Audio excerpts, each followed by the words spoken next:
Kisah makam muslimah yang sangat harum sampai Rasulullah dibuat kagum.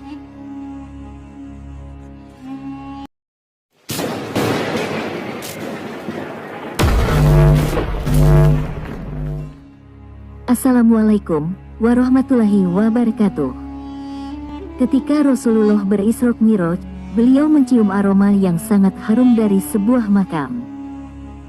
Maka Nabi Muhammad bertanya pada malaikat Jibril, dan Jibril pun menjawab, "Itu adalah wangi dari kuburan Siti Masyitoh." Sobat Hijrah Rasul, muslimah soleha ini hidup di zaman Firaun. Namanya Siti Masyitoh. Ia menjadi pelayan yang mengurusi anak-anak sang raja Firaun tersebut. Siapa sebenarnya ia? Bagaimana pula perempuan pelayan raja ini bisa tercatat sebagai perempuan mulia yang dikenang oleh Rasulullah Shallallahu Alaihi Wasallam? Berikut kisah Siti Masyitoh ini yang diriwayatkan dalam hadis Ibnu Abbas radhiyallahu anhu. Ketika Rasulullah Shallallahu Alaihi Wasallam berisra Mi'raj, beliau mencium aroma yang sangat harum. Dengan rasa penasaran, Nabi Muhammad Shallallahu Alaihi Wasallam bertanya kepada malaikat Jibril, "Harum apakah itu wahai Jibril?" Malaikat Jibril menjawab, "Itu adalah wangi dari kuburan seorang perempuan soleha yang bernama Siti Masyitoh dan anak-anaknya." Siti Masyitoh ini digambarkan sebagai sosok yang memegang teguh kebenaran dan keimanan kepada Allah Subhanahu wa Ta'ala. Kala itu, ia menjadi pelayan dari Siti Aisyah, yaitu istri dari Firaun. Siti Masyitoh bertugas mengurus anak Firaun. Seorang lagi yang dekat dengan Siti Masyitoh bernama Hasakil. Ia adalah pembuat peti, tempat Musa balita ditaruh utuh kemudian dihanyutkan di sungai dan menjadi suaminya. Siti Masyitoh dan suaminya ini sudah beriman pada Allah, namun mereka menyembunyikannya dari Firaun.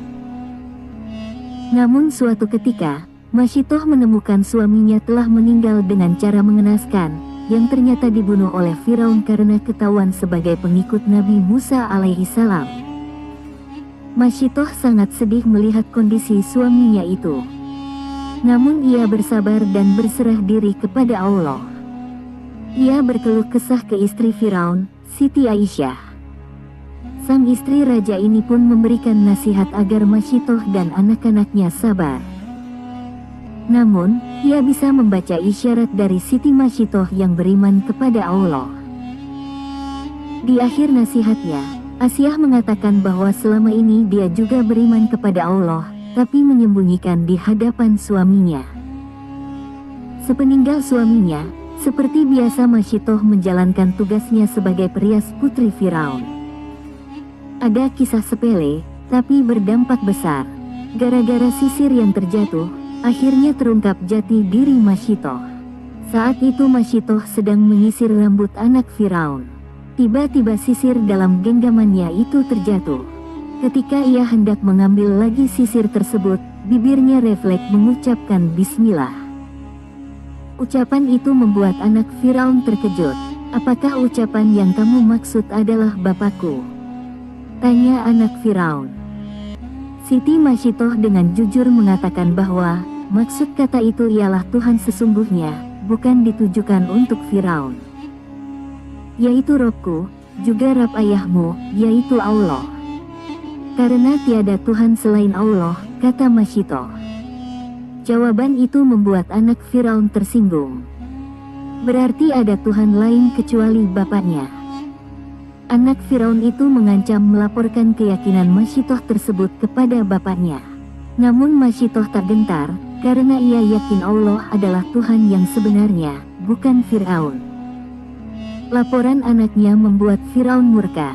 Ia tidak menyangka, pengasuh anaknya adalah pengikut Nabi Musa. Masyitoh dipanggil lalu ditanya oleh Firaun, "Apakah benar apa yang disampaikan anakku? Siapakah Tuhan yang engkau sembah selama ini?" Masyitoh tidak mengelak tuduhan itu.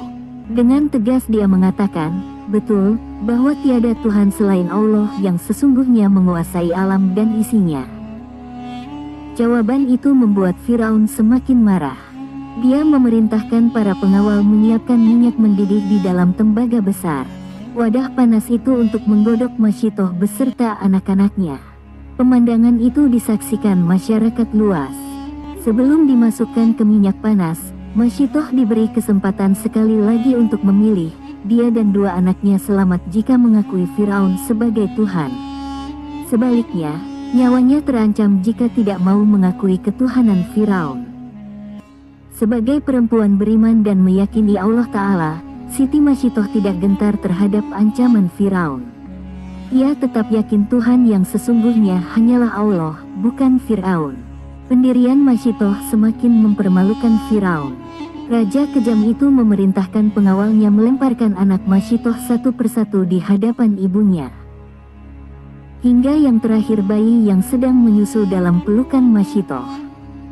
Ibu mana yang tega menyaksikan satu persatu anaknya tergerus minyak panas.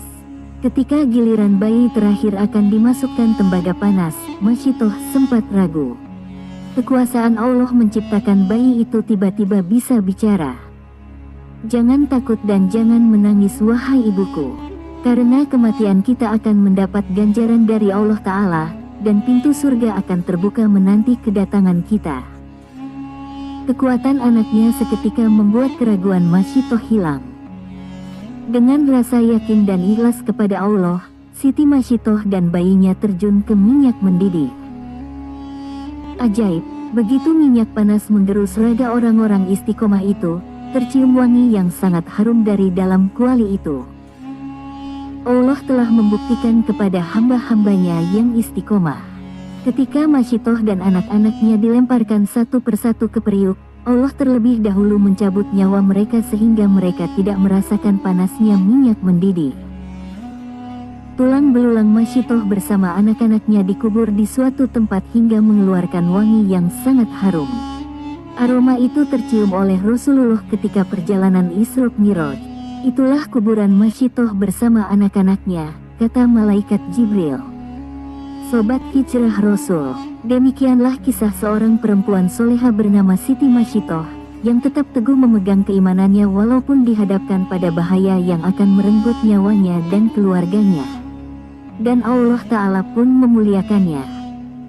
Semoga kisah kali ini menjadi manfaat. Lebih dan kurangnya mohon dimaafkan. Yang benar datangnya dari Allah.